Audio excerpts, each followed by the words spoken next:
The village of Oakhaven nestled in a valley perpetually kissed by mist.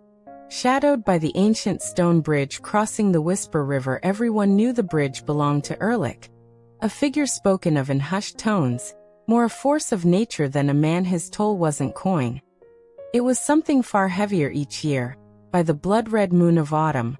One soul from the village was claimed. No one knew where they went, only that they never returned. The dread was a constant companion, a chill beneath the warmest hearth fire this year.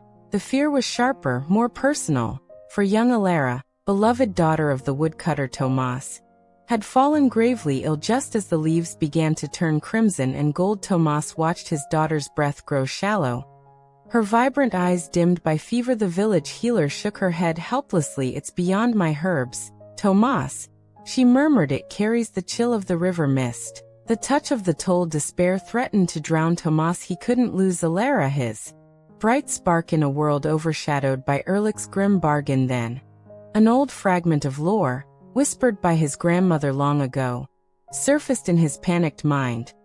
A life freely offered at the bridge, under the blood moon, can reclaim one taken too soon. It spoke of sacrifice, of facing the collector directly. It was madness, a desperate gamble whispered in the dark corners of forgotten tales. The night of the blood moon arrived, heavy and ominous. Tomas kissed Elara's burning forehead, her skin like parchment. "Hold on, little star," he whispered, his voice thick. He took only a small, steady lantern and walked towards the Whisper River. The mist clung to him like cold, damp fingers as he stepped onto the ancient stones of Erliks bridge. The air hummed with an unnatural silence, the river itself seeming to hold its breath below. In the center of the span, a figure coalesced from the swirling fog, tall, impossibly thin, draped in shadows that drank the lantern light. Its face was obscured, but Tomas felt its ancient, indifferent gaze. "Toll is due," a voice echoed, dry as dead leaves skittering on stone. Tomas's heart hammered against his ribs like a trapped bird. He forced his voice steady. "I come not to pay the toll you expect,"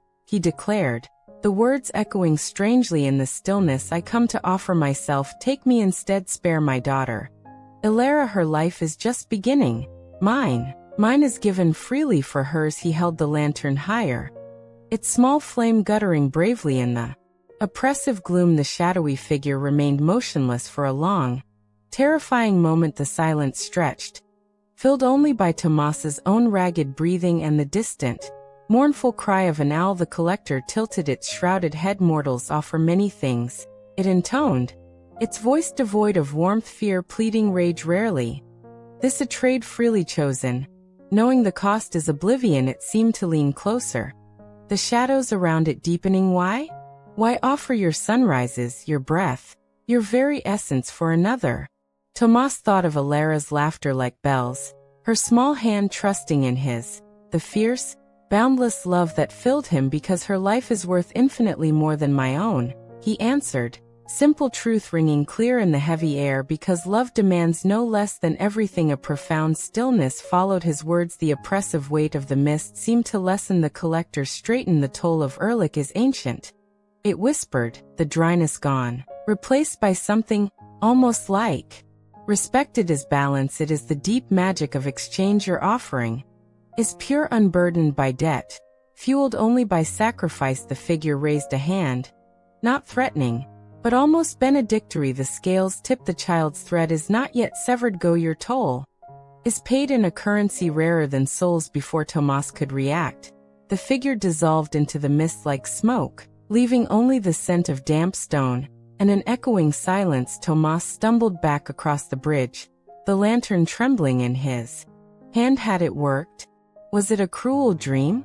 He ran, breath tearing at his lungs, back to their small cottage. He burst through the door, fear and fragile hope warring within him. Elara lay in her bed. Her breathing was deep and even, her skin cool to the touch. The terrifying flush of fever had vanished as he watched. Her eyelids fluttered open. "Papa?" she murmured, her voice weak but clear, her eyes focusing on his face, bright once more. A sob escaped Tomas, a sound of pure, unadulterated relief. He gathered her into his arms, holding her close, feeling the solid, living warmth of her against him. The shadow over Oakhaven remained, the toll still a future dread, But in that small cottage, illuminated by the first gray light of dawn and a father's immeasurable love, a miracle had bloomed. The Erliks' toll was paid, not in coin or unwilling soul, but in the priceless, unfathomable currency of a heart freely given. Tomas held his daughter, the dawn light strengthening, knowing some debts transcend even the oldest magic, paid in full with love alone.